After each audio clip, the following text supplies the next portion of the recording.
It is hard to believe that 7 years ago, the first of its kind new park that we're here to inaugurate was just started. This park is one whose design has been acclaimed by city planners across the nation and around the world. People called it eyesore, blight, crumbling relic. That's what the detractors thought of the High Line.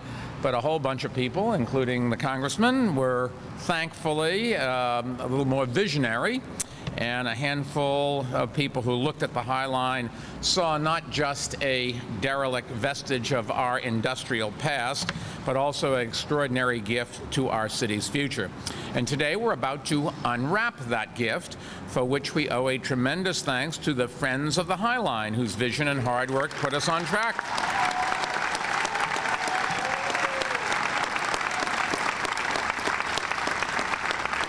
Construction of the High Line, which is overseen by Seth Pinsky and his team from the city's Economic Development Corporation, began here 3 years ago, and the design and construction really achieved the goals of reclaiming a usable past. We've preserved a large portion of the High Line's original rails and restored its distinctive Art Deco railings.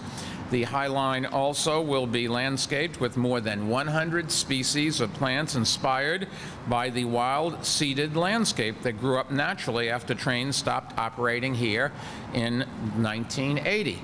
What that means is birds actually brought seeds here, and the seeds took root, and that's where all of these plants come from. Maybe the wind brought a few more, but it was mainly birds that actually decided what kind of vegetation we would have in this park.